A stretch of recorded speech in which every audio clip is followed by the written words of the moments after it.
Hello ಕುಟುಂಬದವರೇ, ನಮಸ್ಕಾರ. ನಾನೇ ನಿಮ್ಮ ಮನೆ ಮಗಳು ಪುಷ್ಪ. ಸೊ ಹೆಣ್ಮಕ್ಳು ಒಂದು ಸುಂದರವಾಗಿರೋದು ಅಂದರೆ ಯಾರಿಗೆ ಇಷ್ಟ ಇಲ್ಲ? ಎಲ್ಲರಿಗೂ ಸುಂದರವಾಗಿರಬೇಕು ಇಷ್ಟ. ಅದು ಈ ಒಂದು ಪಿಗ್ಮೆಂಟೇಷನ್ ಆಗಿ ಅವ್ರ ಮುಖನೇ ವಿರೂಪಗೊಳಿಸುತ್ತೆ, ತುಂಬಾನೇ ಬೇಜಾರಾಗುತ್ತೆ.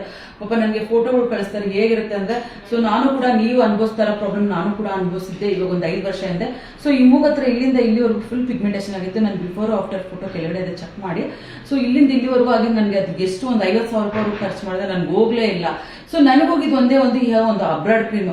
ಈ ಒಂದು ಅಬ್ರಾಡ್ ಕ್ರೀಮ್ ಪಿಗ್ಮೆಂಟೇಷನ್ ಕ್ರೀಮ್ ಹಚ್ಚಿದ್ಮೇಲಂತೂ ನೋಡಿ, ನನಗೆ ಇವಾಗ ನೀವೇ ನೋಡ್ಬೋದು, ನಾನು ಬಿಫೋರ್ ಆಫ್ಟರ್ ಫೋಟೋ ನೋಡ್ತಾ ಇದ್ದೀರಾ, ನನ್ನ ಒಂದು ರಿಸಲ್ಟ್ ಲೈವ್ ಕೂಡ ನೋಡ್ತಾ ಇದ್ದೀರಾ. ಪಿಗ್ಮೆಂಟೇಷನ್ ಎಲ್ಲ ಹೋಗಿದೆ. 5 ವರ್ಷದಿಂದ ನನಗೆ ಅದು ಯಾವುದು ವಾಪಸ್ ತಿರ್ಗಾ ಬಂದಿಲ್ಲ, ಏನಿಲ್ಲ, ತುಂಬಾನೇ ಚೆನ್ನಾಗಿದೆ. ಸೊ ನಿಮ್ಗೇನಾದ್ರೂ ಪಿಗ್ಮೆಂಟೇಷನ್ ತುಂಬಾ ನೋವು ಅನ್ಭವಿಸ್ತಾ ಇದ್ದೀರಾ, ಪಿಗ್ಮೆಂಟೇಷನ್ ಆಗಿದೆ ಅಂದ್ರೆ 10 ವರ್ಷ ಪಿಗ್ಮೆಂಟೇಷನ್ ಇದ್ರೂ ಕೂಡ ಈ ಒಂದು ಪಿಗ್ಮೆಂಟೇಷನ್ ಕ್ರೀಮ್ ಅಲ್ಲಿ ಹೋಗುತ್ತೆ. ಆದ್ರೆ ಒಂದೇ ಬಾಟಲ್ ಸ್ಟಾಕ್ ಮಾಡಬಾರ್ದು, ಒಂದು 5ರಿಂದ 6 ಬಾಟಲ್ಸ್ ಹಚ್ಬೇಕು. ಇದನ್ನ ಯಾವ ತರ ಹಚ್ಬೇಕು ಏನು ಅಂತ ಇದ್ರ ಬಗ್ಗೆ ಕಂಪ್ಲೀಟ್ ಡೀಟೇಲ್ಸ್ ಕೂಡ ನೀವು ಕಾಲ್ ಮಾಡಿದ್ರೆ ನಾನು ಹೇಳ್ತೀನಿ. ಸೊ ನಿಮ್ಗೆ ಏನಾದ್ರು ಬೇಕಾದ್ರೆ ಈ ಒಂದು pigmentation cream, abroad pigmentation cream, ನಾನು ಕೊಟ್ಟಿರೋ ಕಾಂಟ್ಯಾಕ್ಟ್ ನಂಬರ್ ಕಾಲ್ ಮಾಡಿ. ಸೊ ನೀವು ಕಾಲ್ ಮಾಡಿ ಕೇಳಿ, ಇದ್ರ ಬಗ್ಗೆ ನಾನು ಇನ್ಫಾರ್ಮೇಶನ್ ಕೊಡ್ತೀನಿ.